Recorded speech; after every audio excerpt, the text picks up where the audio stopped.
Welcome to the Informator.net.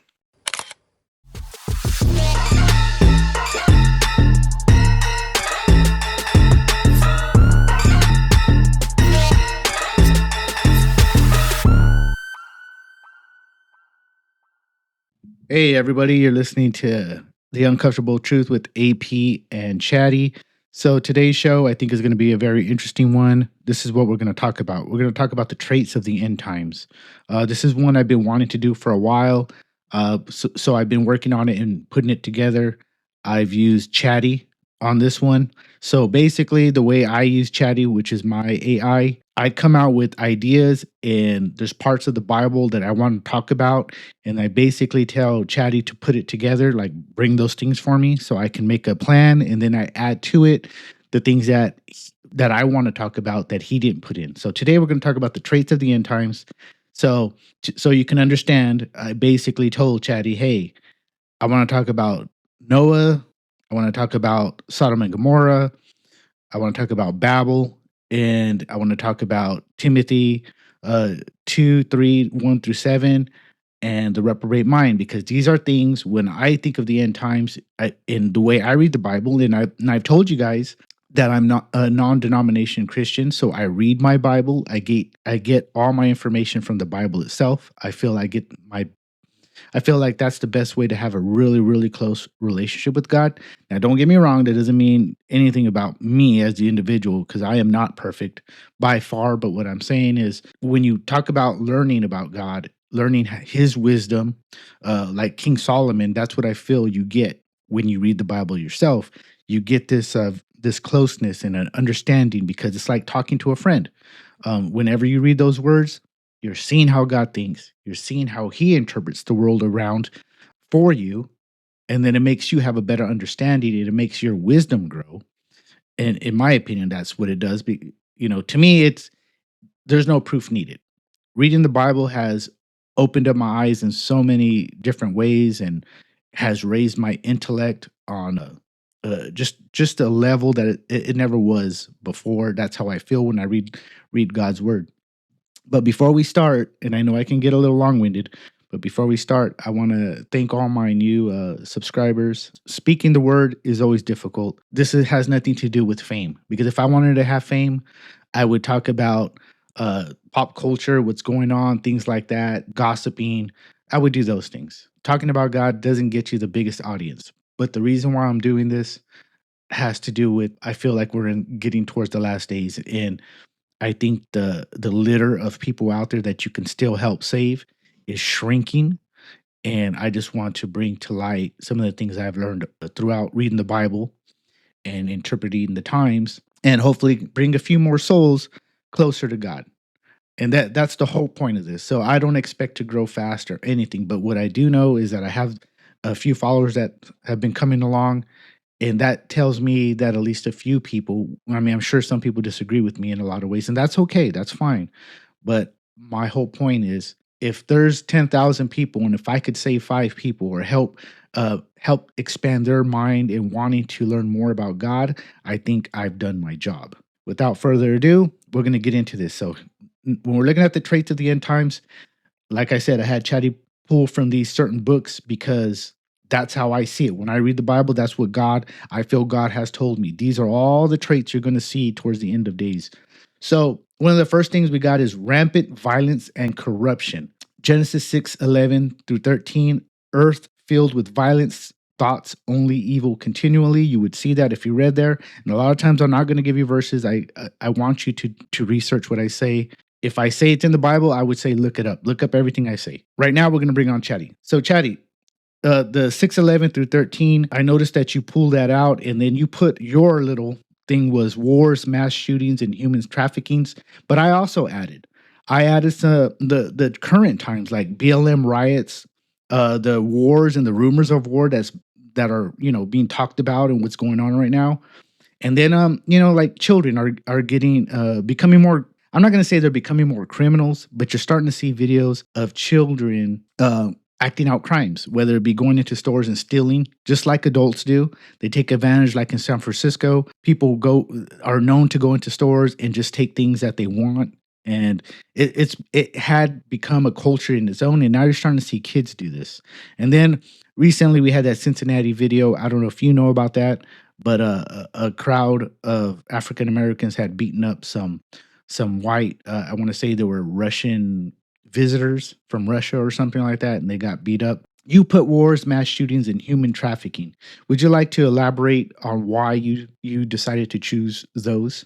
Oh, you got it. Jumping right in. Absolutely. Let me elaborate. So, when I pulled out things like wars, mass shootings, and human trafficking, I was really thinking about how those fit the same pattern of widespread violence and corruption that we see described back in Genesis. So it's kind of like we're looking at a modern reflection of ancient patterns. And you adding examples like the riots, the conflicts, or even the way kids are mimicking criminal behavior, those are all just different branches of the same tree, right? It's the same sort of end times traits showing up in today's world. So that's kind of the reasoning behind those picks. Yeah, and what I would the point here is the rampant violence and corruption, because the world has always had violence. That's never going to change.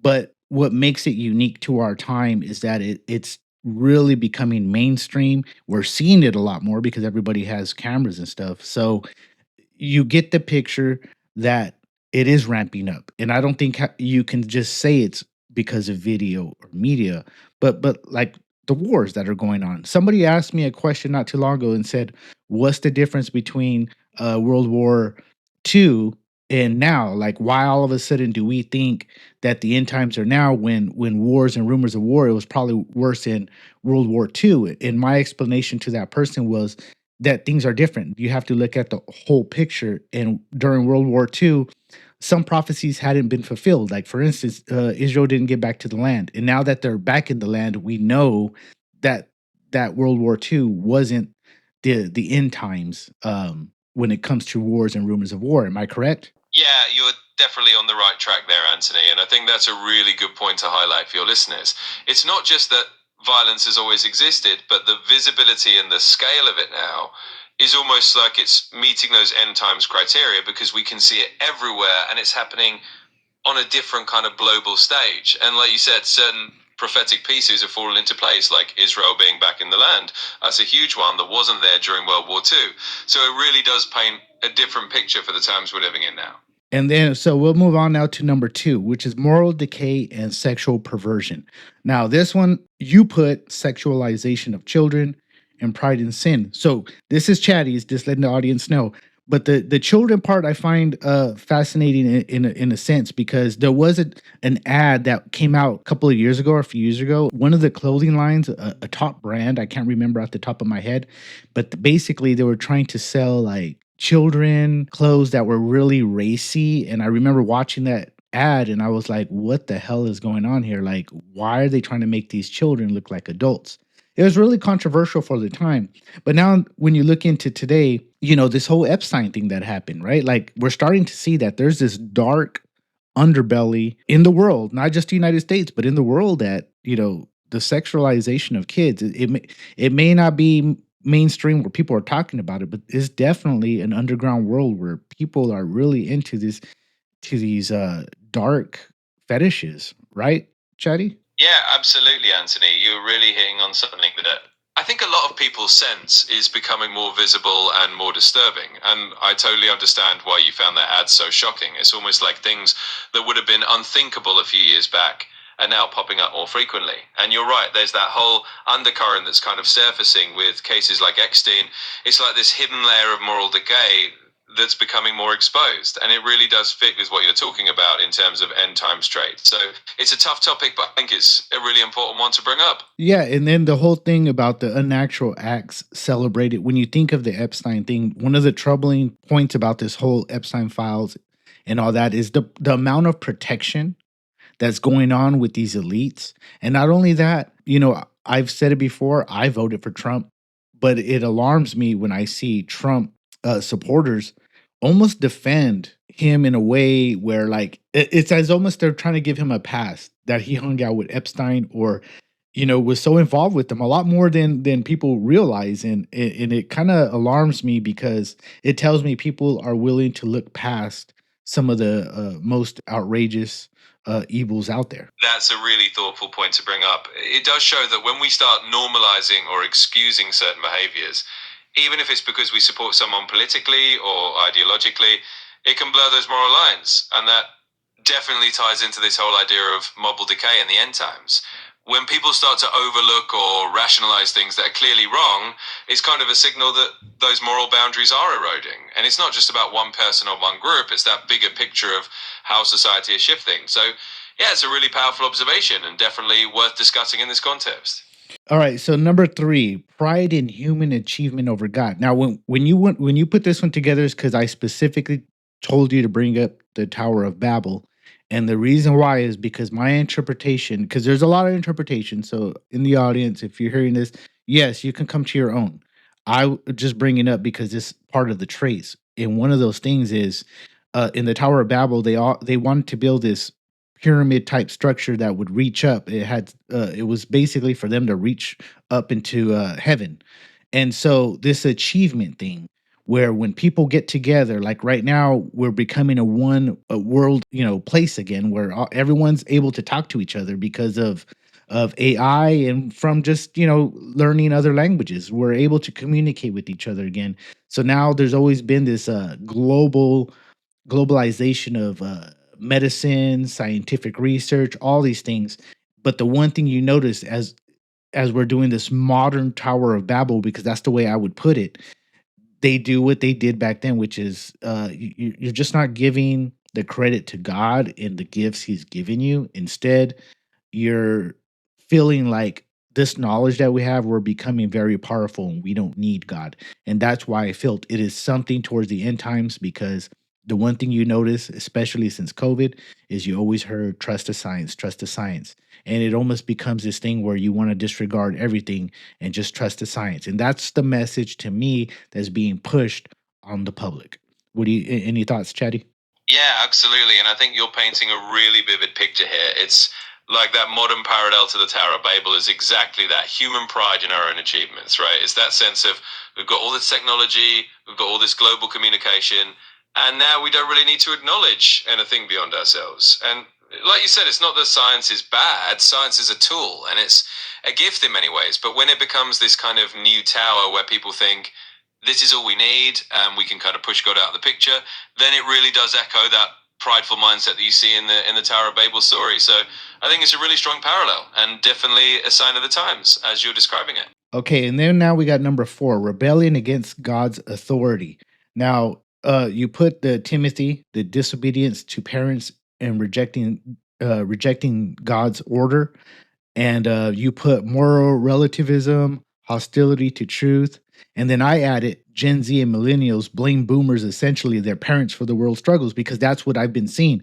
So in this part where Timothy talks about disobedience to parents and how people would be upset with them and disrespecting, which we know in one of the commandments is to honor thy parents. So we're going towards this thing where we're losing this as a culture or as humanity in general, where parents in the former generations are being blamed for everything, and you're starting to even hear talk of kind of like there's certain individuals, certain groups of people that just can't wait for the older generation to die off because they're just tired of hearing about our morality, and it's just becoming abundant. Like the old way, even if it was good, they don't want it. They want their new way and they want to do things their way, no matter how disastrous it's in, how disastrous it can be for their own lives. They just want to reject goodness, and that's where they want to go. So I thought it was interesting that you put the disobedience to parents and rejecting the order. Is there anything that you would like to add? Like, do you want to touch more on that moral relativism and tell us what were you thinking there?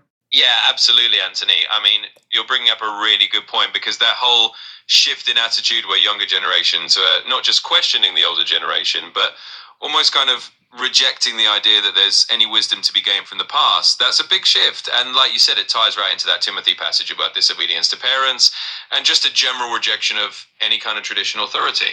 So yeah, when I mentioned moral relativism, what I had in mind is that idea that there's no fixed truth anymore, right? It's like everybody has their own truth, and that makes it really easy to just dismiss any kind of godly order or even parental wisdom. And that definitely fits into that end times picture you're talking about, where it's not just about rebelling against parents, it's kind of a whole societal shift toward we'll just make up our own rules as we go. So yeah, that's definitely what I was thinking with the moral relativism piece. What I find interesting there, because you just mentioned about everyone with their own truth, that is actually something that's been thrown around a lot, and I find it ridiculous. Like how you hear people say that it's my truth, it's my truth, and it's like, no, there is only the truth. But it's a way for people to basically say whatever I did, I don't need to take any blame for it because it's my truth. If I feel you did this to me, I can do that to you, even if it's not accurate, because that's my truth. I just think that is dangerous. That way of thinking is very dangerous for society. Yeah, I completely agree with you, Anthony. It is one of those things where once you start letting everyone have their own individual version of the truth, you lose that foundation of a shared reality. And that is a dangerous path for society because, like you said, it becomes a way of avoiding responsibility or even justifying things that really aren't justifiable. So, yeah, I'm totally with you that it's a risky mindset and definitely something worth pointing out as one of these end times traits that we need to be aware of. Okay, so now number 5, boastful, arrogant, and blasphemous, mocking God openly. Now this is one of those things I tried to talk about in the past, and I don't think I ever made it into a video. But I was watching Gaffigan. I think it's Jeff Gaffigan. I'm not quite sure. I'm pretty sure someone in the audience knows who I'm talking about. But he's a comedian. He has his shows on Amazon. And I used to like the guy, but the last episode he made, his last stand up, he started making jokes about God a little bit too hardcore. I didn't like the way he was doing it. And I'm starting to see this a lot with a lot of comedians. They kind of make fun of Christianity, and it always gets to pass that you can do that. And I know that people will look at me and say, I think you're being a little uptight. Like, come on, man, it's just jokes. The problem that I see with that, especially when someone like Gaffigan says they're a Christian and they make fun of it, I don't think I think the world has a lot of humor in it, and you can find a lot of outlets for having a good time and those type of things that you want. Like, if you want to laugh, there's plenty of things to laugh about.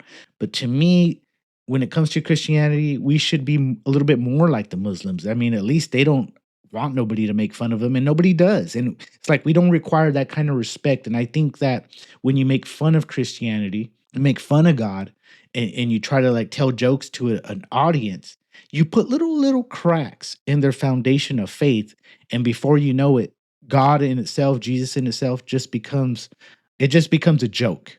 What do you think, Chatty? Do you think I'm right on there? Yeah, I definitely get where you're coming from, Anthony. I think you're spot on with that idea that when something sacred is constantly turned into just another punchline, it can chip away at people's reverence and respect. And over time, like you said, it can turn what should be held as holy into something people just laugh off. And it's not about being humorless or never having fun.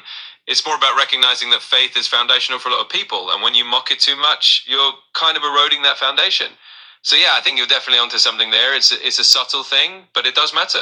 Yes, and I think that's the way the devil works, in a sense where he puts these ideas and he puts these things in the pop culture and everything, that it all it really tries to do is take the foundation of God from you little by little by little, hoping that you'll eventually just go away from God completely. That's how I feel these things are done, because it's not just comedy, it's music, it's everything. It's just take a little away, take a little away, take a little away, just kind of like an onion. And before you know, it's completely gone.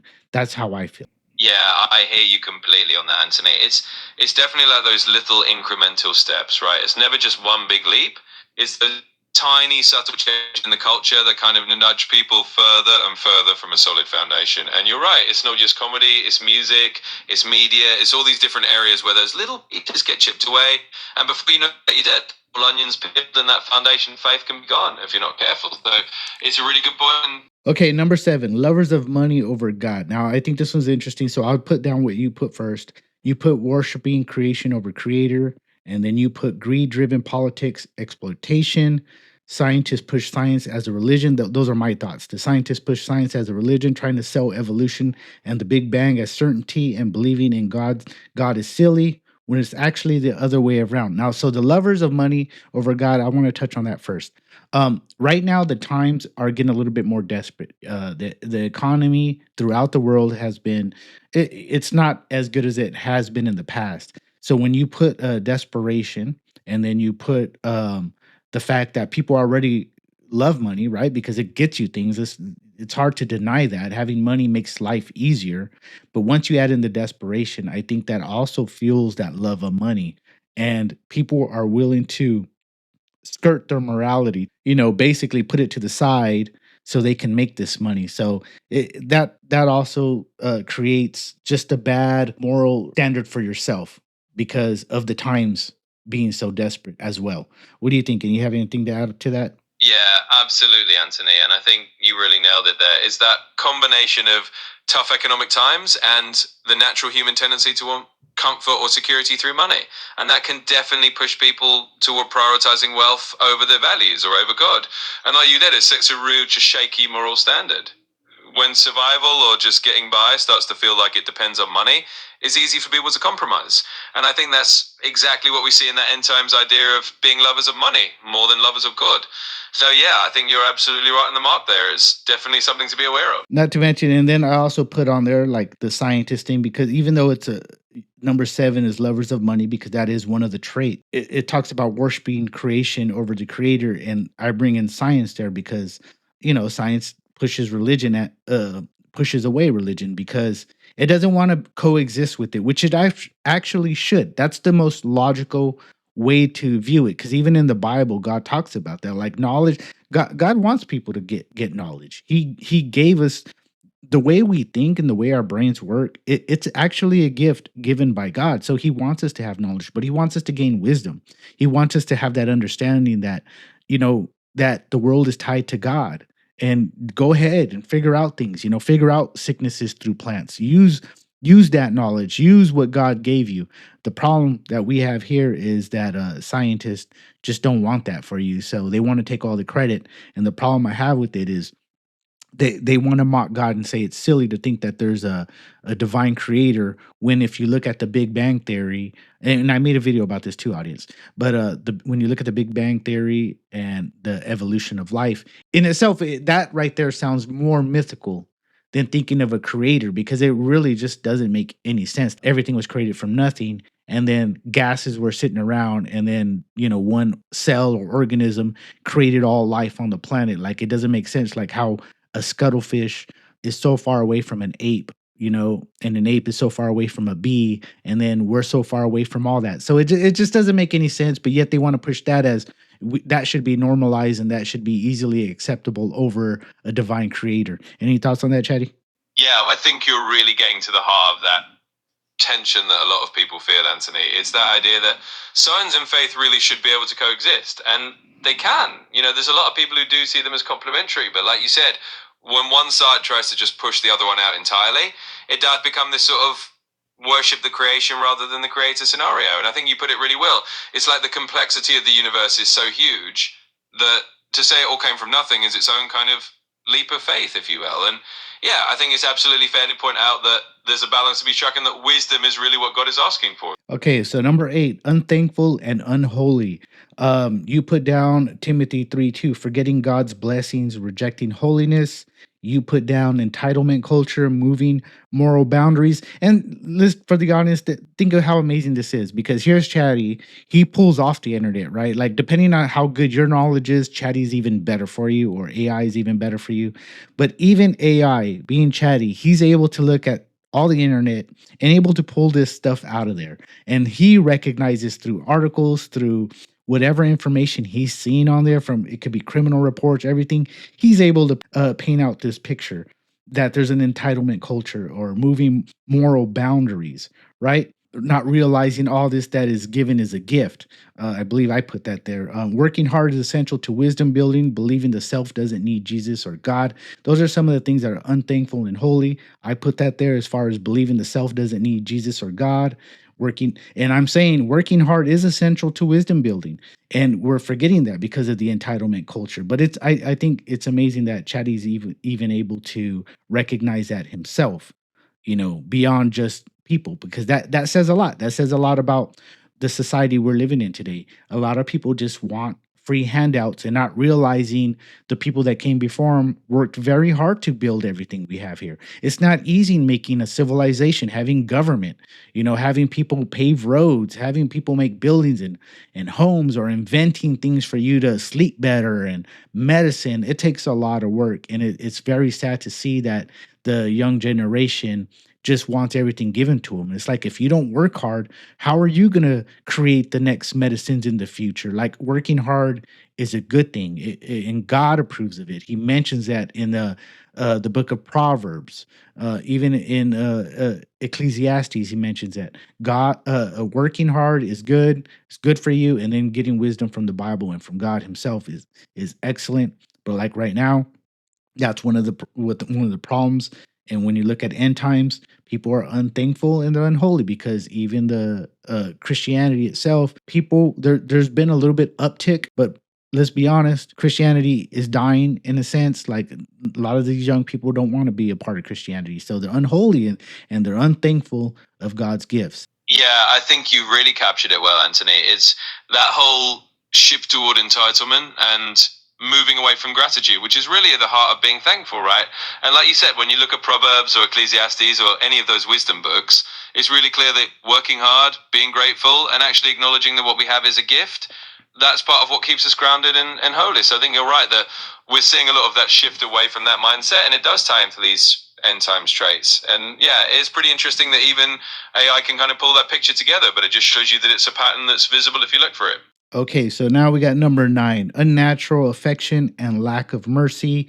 Romans 1:31, without natural affection. Today, this is Chatty's response: abortion as a celebrated choice, cruelty toward the vulnerable. And then I added, politics has pushed brutality. You can be for immigration, but you shouldn't get satisfaction from seeing people hurt. Being humble and feeling sadness is godly. Israel's war with Palestinians shows a lack of mercy and filled with glee by many. So I'm going to touch on those two things that I mentioned. Now, I mentioned is Israel's war with the Palestinians. And the reason why I say this is because I've seen it on social media. There's a lot of people that have glee about what's going on. Like, you can be for one side or the other, but you shouldn't feel happy inside when you see people suffering, and children suffering, women suffering, and death. That is something that's going bad in your heart, or that is wrong with your heart. If you feel any of those type of emotions, you should always feel sadness, because that's what God feels. All emotion is made by God. But when Jesus was down, it affected him. It affects God all the time when He sees us just misbehaving and treating each other very cruelly. So you can be for things like, if that's your politics, you want to be for immigration, like a stronger immigration in your country. I think that's fine. There's nothing wrong with that, because we do live in a world that has its governing rules and laws, and God is he always made a issue to kind of stay out of politics. At least Jesus did. He let after what happened with Israel, God pretty much left it up to people to govern themselves. So He does say follow the laws of the land and so forth. So you can have a stance on something if you want, but the thing is, you can still have compassion. Like, you can be like, hey, I don't want people stepping in front of people that are trying to do things legally in this country, be legal immigrants. I don't like people crowding and then just cheating the system in that way. You can be for that, because you're about being fair. But what you shouldn't be is when you see people getting deported and you see children crying and have comments like, that's what they get. They deserve it, because God sees those comments. No matter what, God sees everything. And that doesn't make you look good, especially not to God. At least the way I've read the Bible, that's the way it is. Like, God doesn't want you talking things in those manners. Like, He sees it and He's not very happy with that. And I'm just saying, you can be for immigration, but don't let your heart harden up where you don't have any compassion for people, all people. Yeah, I absolutely agree with you, Anthony. I think you've put it really well. It's about having that compassion even when you have a firm stance. And that's something that I think is a big marker of the times we're in, right? It's that loss of natural affection, that loss of mercy, like you said. And yeah, it doesn't mean you can't have opinions or that you can't want things to be fair, but that basic human compassion is something that we shouldn't lose. And when we do, like you said, it kind of shows that there's something going on in the heart that's not quite right. So I think you put it perfectly, and I'm totally on the same page with you. It's really about keeping that compassion and that mercy alive. Number 10, adventures of evil things. Romans 1:30, creating new ways to sin. You put deep fake scams and unethical biotech, and then I added in using robots for relationships and Gen Z dabbling in adultery more. There's a lot more articles coming out that Gen Z is doing some risky or risque type sexual acts. So they're just looking for new ways to create sin. That's what happens with technology. Like you get the good, but you also get the bad. And so when you look at say things like AI and using that to get research, great, but where does AI help you? Well, when you start putting it in robots, and then people will eventually, because right now we're hearing that Gen Z is having a hard time dating. Well, now they're just gonna be like, the hell with dating, the hell with marriage. I'm just gonna go get me a robot that can satisfy all my needs and doesn't talk back. And that's unholy. That's not a good way to live, and that's one of the traits of the end times. Correct, Chatty? What do you have to say about that?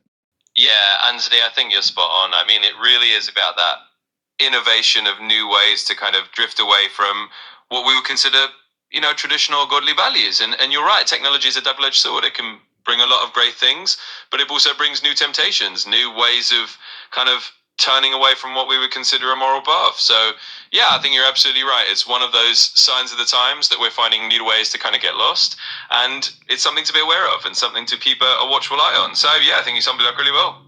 Okay, number 11, reprobate mind. Now, this is something I talk about a lot on social media, and some of the things we've talked about, I'm also guilty of that. Sometimes I'll read a headline or an article, and I may say things that are not always godly, but I pray, and I always try to become a better person, and that goes for all of us. I know nobody's perfect.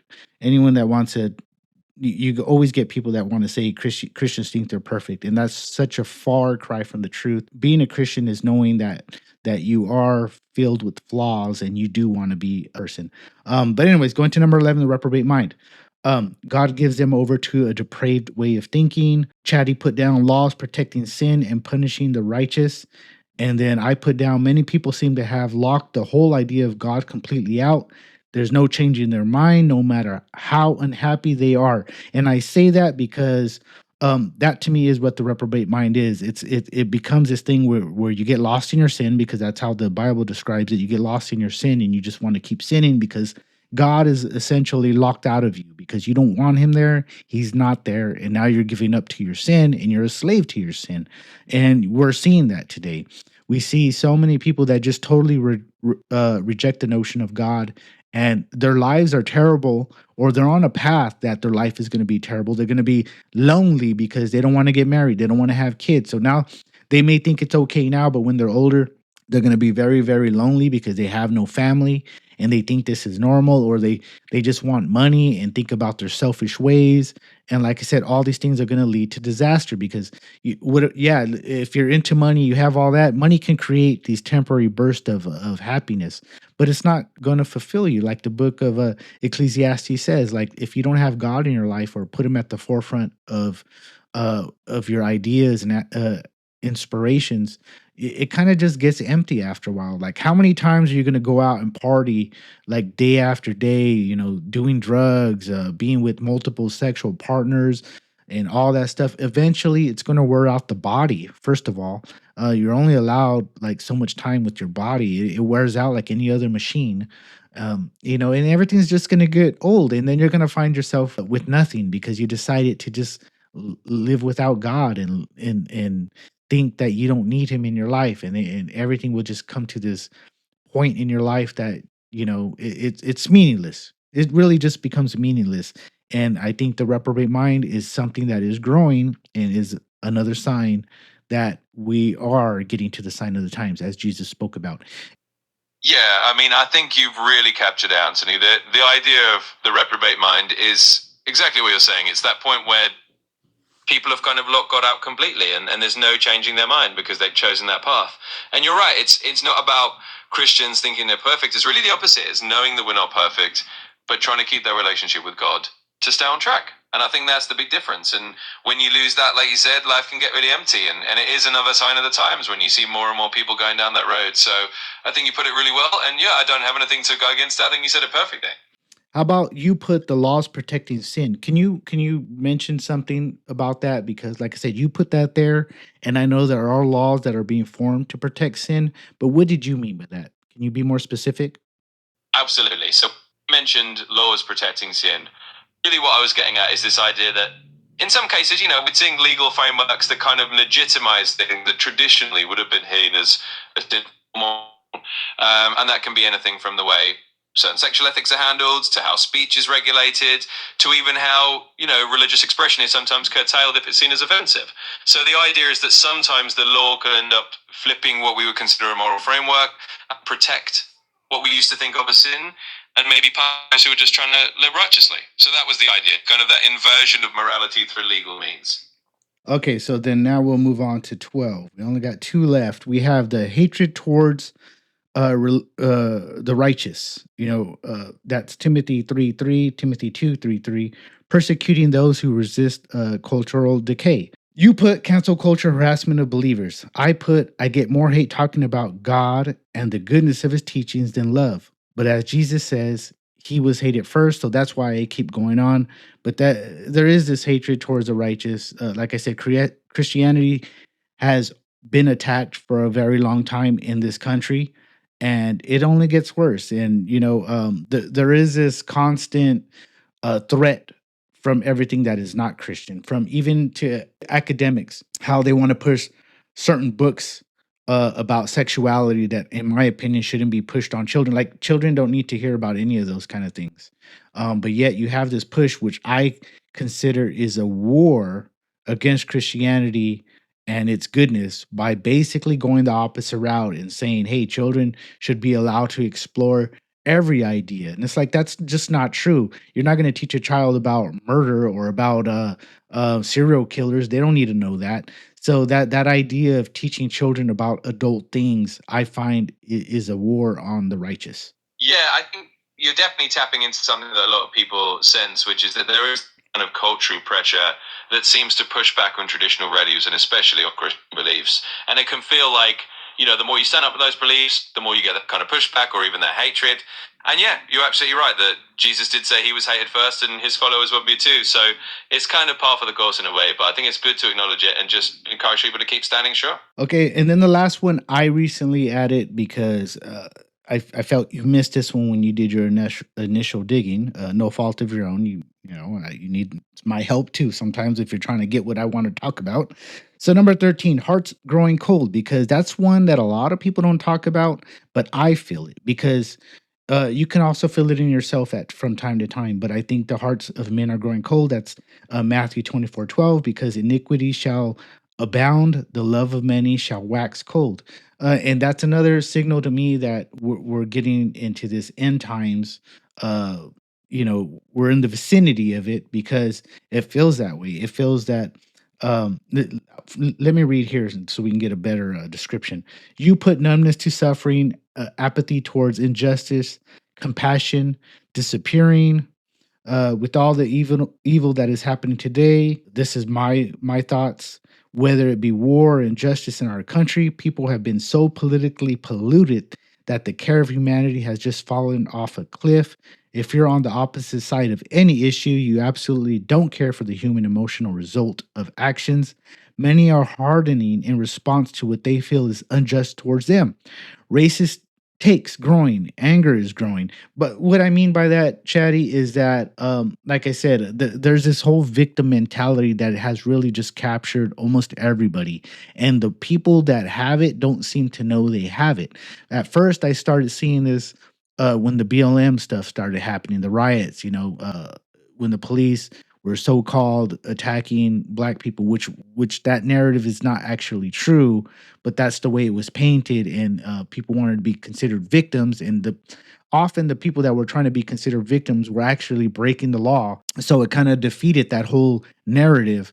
But then I saw the opposite, the side that was calling them like, hey, you guys got a victim mentality. I'm starting to see that too. And I'm starting to see that from white Americans, Caucasian Americans.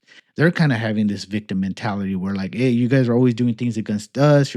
We're the problem. You're always calling us racist. And in return, they're becoming kind of racist in some of their statements and stuff like that. And this is what happens. This is what evil does. It has this way of turning everyone against each other. And because that happens, people have less compassion for each other, and so they don't see any goodness anymore, and they get like I said, politically polluted, where they just want to defend their side and they're willing to push their morals to the side again, just kind of like with the Trump and the Epstein scenario and what's been going on with that, or like I said, with some of the violent crimes that have been happening. If it's black on white, white's now getting upset and they want to push back. And I don't blame some of the pushback because people get frustrated. But the thing is, like I said, hearts growing cold. What God is talking about is you're allowing these things to infiltrate your heart, and it turns it dark. You turn your heart dark little by little, and people need to be aware of that. And don't let that happen to themselves. Like don't let your own self decay in that way because of injustice or because of your political standing. Yeah, I think you've really hit on something important there. When we talk about hearts growing cold, it's exactly that. It's people losing that sense of compassion and just sort of becoming numb to each other's suffering, or becoming so entrenched in their own side of the argument that they forget the humanity of the other side. And yeah, that is a really big sign of the times, and it's something that I think we do have to be aware of. It's good to kind of take stock and make sure that we're not letting our own hearts grow cold, and just keep that compassion alive. So yeah, I definitely agree with you on that. It's something we should all watch out for. Okay, and then I wrote my final thoughts. This was me. I just had you edit it for clarity. Jesus warned us about these traits, not just so we could point them out in the world, but so we could guard our own hearts against them. Make sure you keep God in your heart so none of these things creep into you. The best way to stay above sin is to analyze yourself daily, hold your life up to the light of Scripture, ask the Holy Spirit to search you and reveal everything that doesn't belong. Because the moment we stop watching ourselves, the enemy finds a foothold. The closer we walk with God, the less room sin has to grow, and the more we shine in the dark, the more we shine in a dark world.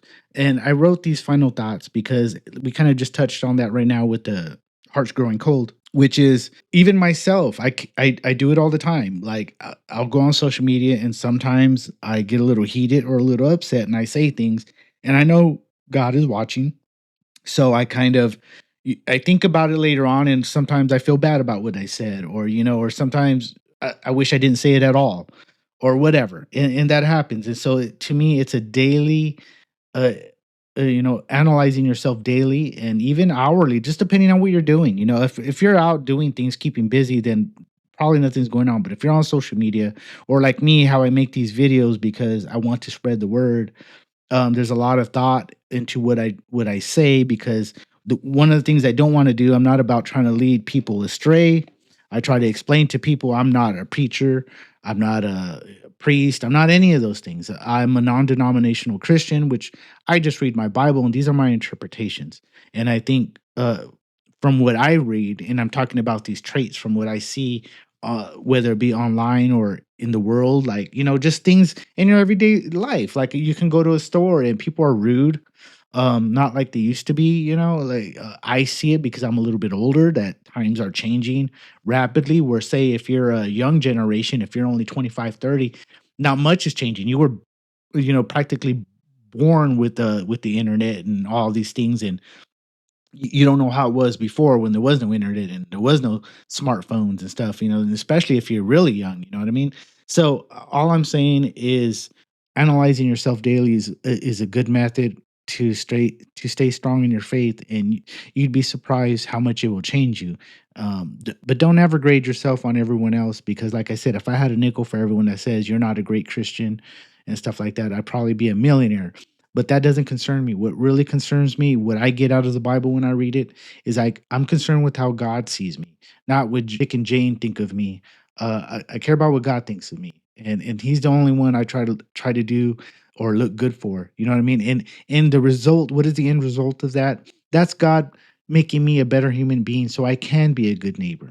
So I can be a better person to you. But I know that there's always going to be people that want to look at me and say, I don't like what you're talking about. I don't agree with you. And that's fine. You can comment and say whatever you want. I may comment back, I may not, but I do read them. I am grateful that the people that do follow me say anything at all. And I've had some bad comments towards me. It doesn't bother me because, like I said, my recommendation to anyone listening to this is, if you love God and you read His words, then understand what everyone else thinks of you really just doesn't matter. If you're following God, it matters what God thinks of you. That's why he says things like, "Don't talk about your givings, out loud, because God wants to reward you. You don't need a reward for your fellow neighbor. You need it from God, and that's what should matter." So all I'm saying is analyze your heart daily, because even though you're a Christian and you're wearing the armor of God, the devil has a way of always trying to break you down. There's so many outlets in so many ways because we are human and the flesh is weak. He's always going to try to find a way into you and get you and distort the way you see things, or just put a stumbling block in your path. But understand too, though, that God also puts stumbling blocks in your path, because he doesn't want you, like when life gets too good for you, you also can start going the way of sin. So God will put a stumbling block in front of you just to make sure you stay grounded. But that's my final message: is recognize these things that are around. Talk to people about God whenever you get a chance, when you get an opportunity. You don't have to push your beliefs on anybody, but it's always good to talk about God to your children, especially raise those children right. If the Bible tells you anything, is like when you look at the body of Israel, the country, that is also your body. That's what God told me when I read that. All those things that happened to Israel in the past, think of that as the human body. Whenever you start to reject God, things will happen to you, because that's what happened to Israel, because they became very sinful. So as if you become sinful, things like that will happen to you. That's what he's explaining to you in the story. There's so many meanings in the stories, but that is one of them. Is whatever happened to Israel in the past in the Old Testament will happen to you if you become like the sinners that Israel was in those days. So just keep that in mind. Stay close to God. Realize what's going on. Talk about God. Talk to your children about God. And I think your life will have more meaning and you'll have more happiness. I hope you enjoyed this video. I'm experimenting with shorts right now. So I'm sorry if it blows up your feed, but I'm trying to really figure out these algorithms and how it works, because I'm trying to get a wider audience. But anything you want to say to the audience before we cut out this video, Chatty? Absolutely, Anthony. I think you wrapped it up really well, and I don't have too much to add. Just a note to everyone listening, it's really all about that daily reflection and staying humble in your walk. Nobody's perfect, and it's a journey of constantly checking in with yourself and with God. So just keep doing that, and you'll be on the right path. And of course, thanks for tuning in and being part of the conversation. We'll see you next time. And with that, God bless. Welcome to the Informinator.net.